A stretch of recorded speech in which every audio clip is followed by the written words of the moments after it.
IIT JEE और NEET के लिए इस प्रश्न में आप यहाँ देख पा रहे हैं कि ये सॉलिड स्फीयर है m मास का, इसका रेडियस r है और इसके सेंटर पर कैपिटल फोर्स या अप्लाई किया गया है और ये रफ सरफेस पे रखा हुआ है।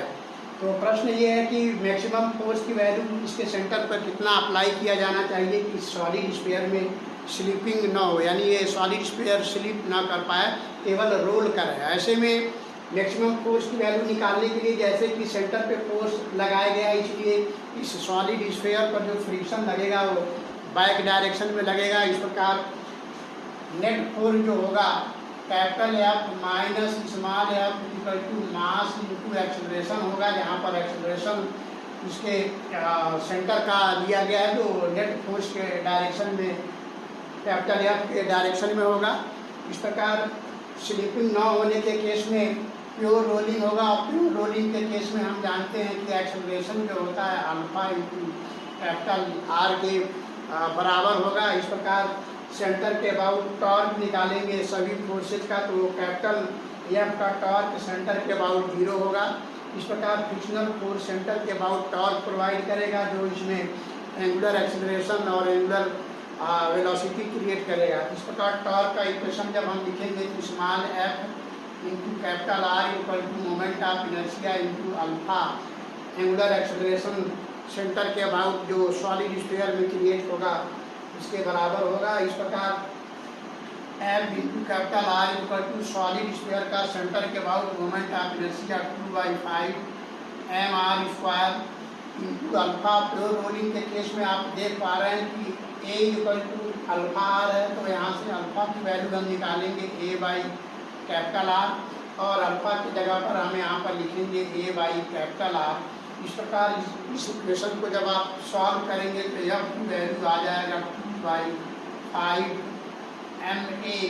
इस प्रकार यहाँ से ma की वैल्यू जब हम निकालेंगे तो ma हो जाएगा 5/2 स्मॉल एफ। इस प्रकार हमारे पास इक्वेशन 1 ये है इक्वेशन 1 और ये हो गया इक्वेशन 2।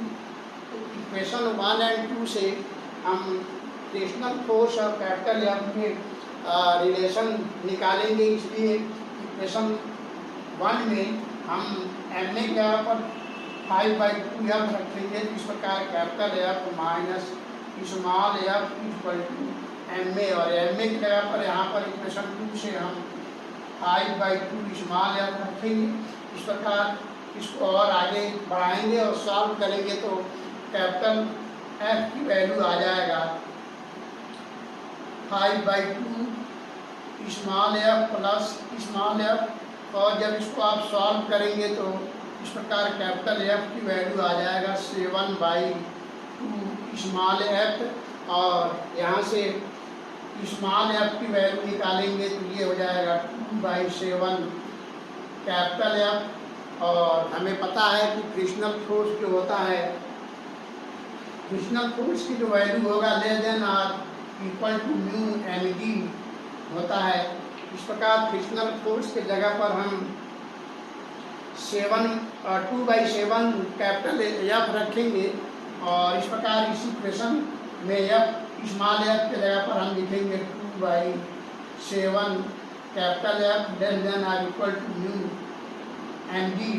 इस प्रकार यहाँ से जब हम एफ की वैल्यू निकालेंगे तो एफ जो होगा ये आ जाएगा 7/2 mu less than R equal to लिखेंगे तो ये हो जाएगा less than R equal to 7/2 mu mg। इस प्रकार इस फ्रिक्शनल फोर्स का मैक्सिमम वैल्यू जब हम निकालने की कोशिश करेंगे तो ये आएगा फ्रिक्शनल फोर्स मैक्सिमम फोर्स जो होगा एफ का ये आ गया आपका 7/2 म्यू mg के बराबर।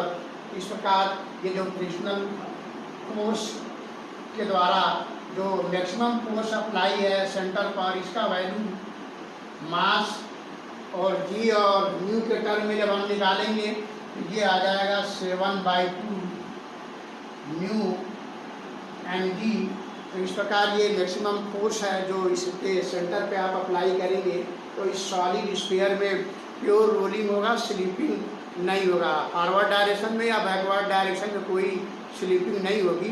तो इस तरह से ये क्वेश्चन काफ़ी इम्पोर्टेंट है और इस तरह के क्वेश्चन जनरली IIT JEE और नीट के एग्ज़ाम में पूछे जाते हैं। तो हम समझते हैं इस क्वेश्चन का एक्सप्लेनेशन आप समझ पाए होंगे। तो फिर से देखिए, मैक्सिमम फोर्स जो सेंटर पे अप्लाई किया गया वो 7/2 न्यू mg के बराबर आएगा। तो फिर मिलते हैं नेक्स्ट वीडियो में किसी और क्वेश्चन के साथ। तब तक के लिए थैंक यू।